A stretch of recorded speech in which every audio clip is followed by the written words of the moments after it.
वंदनीय संत समाज, सज्जनों, आप लोगों के समक्ष कुछ मिनट गुरुवर कबीर की वाणी के आधार पर विचार प्रस्तुत है। गुरुवर कबीर की एक बहुत प्रसिद्ध साखी है, मानुष जन्म नर पाए के, चूके अब की घात, जाए परे भवचक्र में, शहे घनेरी लात। अर्थ सरल है, साफ है, सब समझते हैं। गुरुवर कबीर कहते हैं कि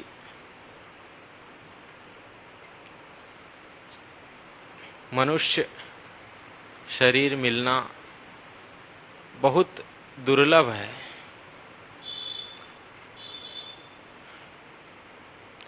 ये ठीक है,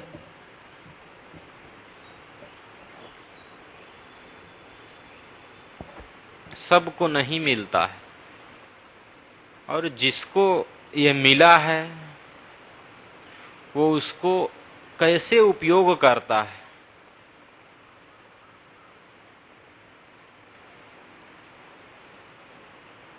अगर उसका सही उपयोग नहीं करेगा तो जाए परे भवचक्र में, सहे घनेरी लात।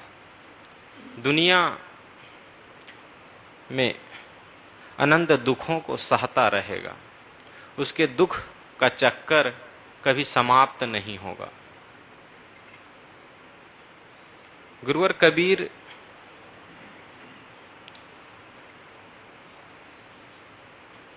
हम सबको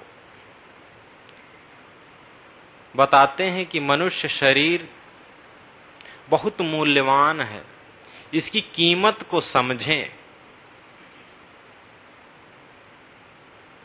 इसको यूं व्यर्थ ही न गंवाएं। व्यर्थ गंवाना कैसे हुआ?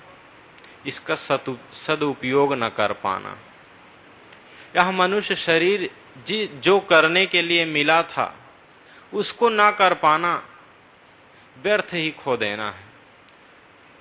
जैसे किसी आदमी को कोई रत्न, कोई हीरा मिल जाए और उसको पत्थर जान के फेंक दे, इधर उधर छोड़ दे, बच्चों को खेलने को दे दे, तो वह उसकी कोई कीमत नहीं समझ पाता है, उसका कोई सदुपयोग नहीं कर पाता है। जिसको वो जान लेता तो वह अपने जीवन यापन के कुछ साधन जुटा सकता था। इसी प्रकार हमारे जीवन में है। हम अपने जीवन को समझें, यह मनुष्य शरीर क्यों मिला है, इसका मुख्य उद्देश्य क्या है। गुरुवर कबीर क्यों कहते हैं मानुष जन्म दुर्लभ है। और भी प्राणी हैं इस पृथ्वी पर, उनको भी कहा जा सकता था कि वह भी तन दुर्लभ है, बहुत दुर्लभ से मिलता है। मनुष्य एक विवेकशील प्राणी है, उसके अंदर विवेक करने की और मनन करने की शक्ति है। वह किसी भी विषय पर, किसी भी बात पर सोच सकता है, विचार कर सकता है कि क्या चीज सही है, क्या चीज गलत है। अन्य प्राणियों में यह सुविधा नहीं है, बस केवल भोग भूमिका है। वहां हम अपना कल्याण करना चाहें तो नहीं हो सकता है, क्योंकि वहां सोचने समझने की तो बात ही नहीं है। सोचने समझने के लिए ही यह हमें मानव शरीर मिला है। हम इसमें अपना वो काम कर सकते हैं, और वो काम क्या है? संसार से लौटकर अपने आप में आना। हमारे साथी अभी पहले बता रहे थे कि गुरु बिन कौन बतावे बाट, लेकिन इस चीज को गुरु के बिना कौन बताएगा। दुनिया में बहुत चीज के गुरु हैं, आप जो बनना चाहें वो बनाया जाएगा आपको, उसके गुरु मिल जाएंगे। इंजीनियर बनिए, डॉक्टर बनिए, वकील बनिए, सबके गुरु मिलेंगे, लेकिन आपको अपनी ओर लौटाने वाले गुरु कहां मिलेंगे। वह कोई सच्चा सद्गुरु ही हो सकता है जो हमें रास्ता बता दे। वह रास्ता यही है कि हम संसार को परिवर्तनशील समझें। सर्वप्रथम हम जब संसार की नश्वरता को जानेंगे, संसार हर क्षण बदल रहा है, जो कल था वो आज नहीं है, इसकी नश्वरता को समझकर हम अपनी ओर लौटें। हम क्या करते हैं, संसार के किसी प्राणी को, किसी पदार्थ को अपना मान लेते हैं। हम उसमें उसको अपना मानते हैं तो इतना भर नहीं कि अपना मान लें, अपना माने। अब उस प्राणी को जिसको आप अपना माने, उसको कभी कोई चोट लगी, दुख आपको होगा। वो तो खुद भोग ही रहा है अपना दुख, लेकिन आप उसे मान लिए कि ये हमारा लड़का है। ठीक है, उसको चोट लगी, बीमार हो गया, बुखार लग गया, कुछ भी हो गया, आप यथाशक्ति आप उसका उपचार करें, यह आपका धर्म है। लेकिन हम उसको लेकर के परेशान रहें, चिंतित रहें, कैसे ठीक होगा। यह तब होता है जब हम अपने को कहीं जोड़ लेते हैं। दुख वहीं से उत्पन्न होता है जहां हम किसी भी चीज से अपने आप को जोड़ते हैं, किसी चीज को पाना चाहते हैं, किसी चीज को ग्रहण करना चाहते हैं। प्रवस्ता का काम, वहीं से दुख उत्पन्न होता है। तो हम संसार को समझें कि ये परिवर्तनशील है। हमारा बचपन आज नहीं रहा, जवानी खिसक जाएगी, जो कल था वो आज नहीं है। हमारे पहले के बुजुर्ग जो हैं वो धीरे धीरे एक एक करके यहां से जा रहे हैं। इस सब को देखकर, समझकर हम इस संसार से अपने मन को अपनी ओर मोड़ें। हम क्यों ग्रहण करना चाहते हैं कोई चीज?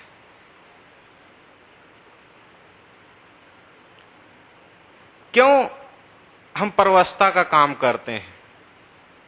कोई चीज पाना है, पाने में कितनी व्यवस्था है, वह किसी के पास है, उससे पूछना पड़ेगा ये चीज मुझे चाहिए, या कहीं दुकान में है, खरीदने के लिए पैसा चाहिए। कोई भी चीज है, आप जिस चीज को पाना चाहते हैं उसके लिए बहुत कुछ करना पड़ेगा, लेकिन जो चीज आपको मिली है उसको छोड़ने के लिए आपको क्या करना पड़ेगा, सोचें। कुछ नहीं, बस नहीं चाहिए, हो गया।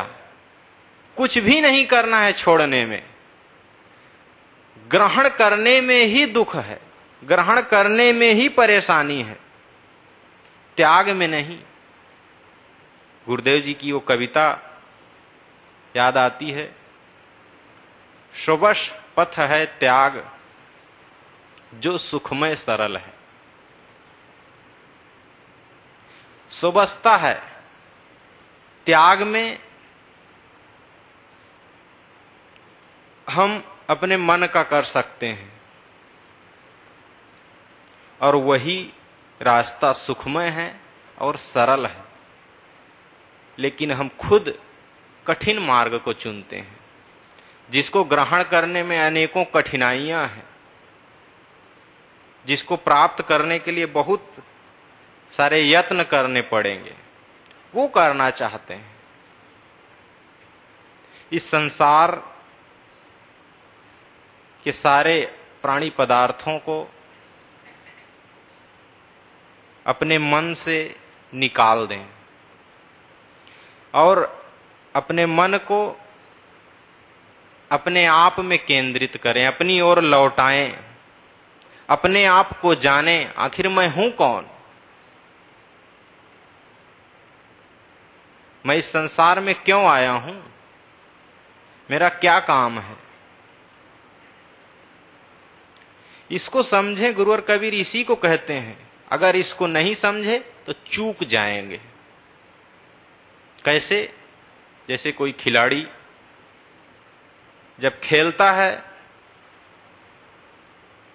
कहीं थोड़ा सा चूक होती है, वो आउट हो जाता है।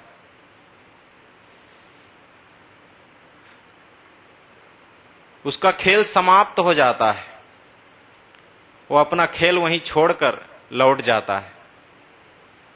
उसका नंबर फिर कभी दूसरे खेल में आता है, लेकिन हमारा नंबर कब आएगा इस मानव शरीर में? हम इसको अभी चूक जाएंगे तो दोबारा मिले ना मिले कुछ नहीं कहा जा सकता। वो चूक जाएं संसार के काम में, संसार के व्यवहार में कोई चूक हो जाए, वो दोबारा अवसर लग सकता है। एक बार आपसे भूल हुई, गलती हुई, आप दोबारा समझ सकते हैं, संभाल सकते हैं अपने आप को, वैसी गलती नहीं कर सकते हैं। लेकिन यह मानव जीवन अगर इसमें चूक गए तब गुरुवर कबीर कहते बस उसके लिए तो एक ही रास्ता है, जाए परे भवचक्र में और सहे घनेरी लात। अन्य प्राणियों की क्या स्थिति होती है? चलते हैं आप, कितनों चींटी दब के मर जाती है, कितनी व्यवस्था है उसमें। हम अगर इस मानव जीवन का सदुपयोग नहीं कर पाएंगे तो हमारी भी वही हाल होगी, गोबड़ौले कीड़े की तरह। गुरु जी उदाहरण देते हैं कि गोबड़ौरा कीड़ा होता है, वह गोबर की गोली बना करके ले जाता है, कहीं ले जाता रहता है और रास्ते में किसी जानवर का या किसी आदमी का पैर पड़ता है, वहीं पच्च से मर जाता है। उसका गोबर कहीं अलग पड़ता है और वो तड़फ के वहीं प्राण त्याग देता है। गुरुवर कबीर यही कहते हैं कि इसी दुख में तुम भी पड़ोगे अगर अभी नहीं सावधान हुए तब। यह मानव शरीर ही सावधान होने के लिए मिला है हमें, कि हम इसमें सावधान हों और अपने इस मानव जीवन का महत्व समझें और इसको संसार के प्राणी पदार्थों में ही ना उलझाए रहें। कुछ अपने मन को उधर से लौटा के संतों के सत्संग में लगाएं, जहां से हमें अपने आप का बोध हो सकता है, जहां हम वह चीज पा सकते हैं जिसके लिए हम दौड़ रहे हैं बिना जाने। हर आदमी चाहता है कि हमें सुख मिले, शांति मिले, लेकिन कहां से? धन से, पैसा से, जमीन से, जायदाद से, पत्नी से, बच्चों से। आज तक मिला? आप जो जो मांग किए शुरू में वो सब पूरी होती गई। सबसे प्रथम आप सोचे कि हमारी शादी हो, शादी हुई, कुछ सुख मिला? बच्चों की आशा की, बच्चे हुए, लेकिन अब वही बच्चे सिर नोच रहे हैं, ऐसा लग रहा है। अरे अब तो सावधान हो जाएं, इस जीवन का सदुपयोग करें। गुरु जी कहते हैं कि एक बार ठगावे तो 52 वीर कहावे, बार बार ठगावे तो गप्पू नाथ कहावे। दुनिया में हम कईयों बार धोखा खा चुके हैं, कितना बार हम धोखा खाए हुए होंगे। जहां जहां हम सुख मान के दौड़े थे वहां क्या मिला? दुख और इच्छा बढ़ गई। लेकिन अभी भी हम उसी तरफ दौड़े जा रहे हैं। तो हम अपनी दौड़ बाहर की समाप्त करें और अपनी ओर लौटें और इस जीवन में चूक न करें। अपने जीवन को समझें और वह समझने का तरीका हमें संत गुरु ही बता सकते हैं। दुनिया में और कोई ऐसा स्कूल, कोई विद्यालय, कोई कोचिंग नहीं है जहां हमें इस चीज के बारे में बताया जाए। यहां निःशुल्क बताया जाता है, कोई पैसा नहीं। और जगह तो पैसा देना पड़ता है, वहां लोग जाते हैं सीखने के लिए, बनने के लिए कुछ। लेकिन जरूरत है कि हम अपने इस मानव जीवन के महत्व को समझें और इसका सदुपयोग करें। बस इतना ही कहकर मैं अपनी वाणी को विराम देता हूं।